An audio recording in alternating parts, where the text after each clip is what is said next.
As a young girl, I would sit at the kitchen table and watch my mother meticulously manicure and lacquer her almond-shaped natural nails. It was something she would occasionally do for me as well. Once I was old enough to practice this skill on myself, she started buying me my own colors. I remember watching her carefully stroke from cuticle to tip, showing more care and concentration while lacquering her dominant right hand.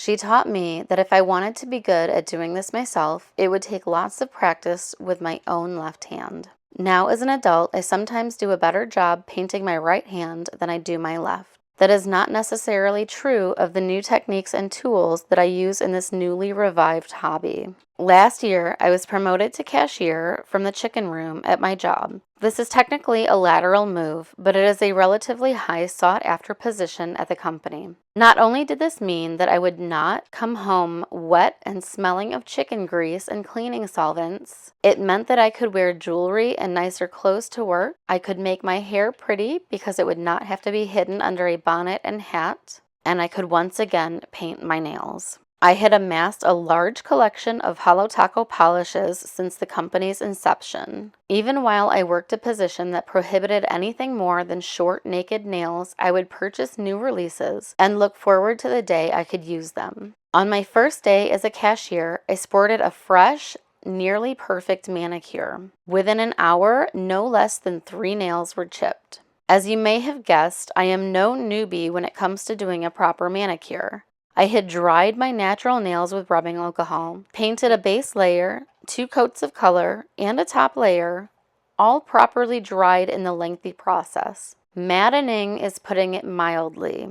The frustration felt at simply doing your job, moving items from a cart to a belt, over a scanner, and back into a basket, occasionally reaching into a cash drawer. Destroying a beautifully crafted personal bodily accessory is overwhelming.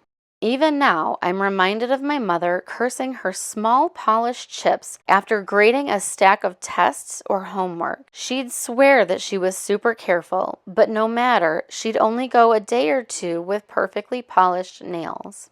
After several distressing attempts to use my collection of intense hues and toppers, I asked the women that I was getting to know what they do to take care of their nails. They all agreed that cashiering is surprisingly tough on nails, but there were many differing opinions on how to deal with it. A few just left their nails natural and very short. Several ladies had regular appointments with a nail technician to get dipped or acrylics. This intrigued me, but I knew that it was not inexpensive. A couple ladies would do their own gel polish over natural nails, lasting at least a few days before being destroyed. One woman, who was also an only child and who I have grown very fond of working with, used press-on nails. They looked just as good as the acrylics and lasted about a week before popping off. I'd also been watching a flight attendant YouTuber for a couple years that uses them, and so I decided to give it a shot. There were plenty of options to choose from and countless designs. Because I was not used to long nails, I went with the shortest option, which still extended far beyond the tip of my fingers. However, I received compliments at work, and more importantly, they lasted a full week before falling off.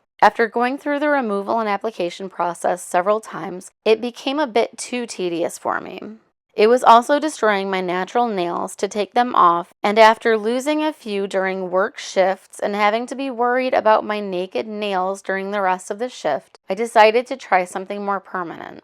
I Googled nail places around me and found a highly rated one less than 2 miles away that seemed like it was in my budget. The techs were very friendly, and it was obvious the other women getting their nails done were longtime clients. I became one of them for about 4 months while my natural nails grew to a length that could hold acrylic overlay without the help of a plastic extension. My budget was tight, but I managed to pay for this service because it brought me joy to see beautifully decorated nails on my own hands. Also, not ripping my nails during a simple work shift was a very welcome benefit.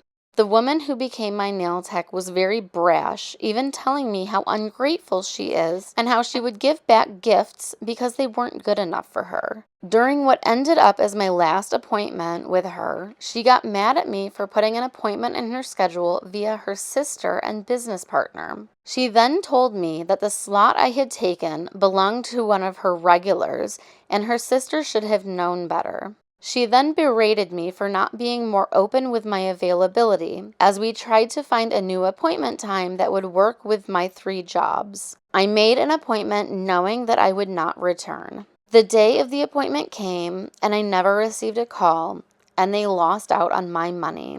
Because I had decided to not find a new nail tech, not wanting to repeat that process, I decided to look into DIY manicures. Dips seemed like a messy pain in the ass. Acrylic was not much better. Then I stumbled upon a YouTuber using UV-activated builder gel, and it seemed easy enough. I ordered a kit from Bezos, I know, and an e-file, and attempted my first set of nails. It took 4 hours to get the acrylics off and finish my new set of DIY nails. I was amazed at how easy and naturally it came to me, and was pleased with my first set.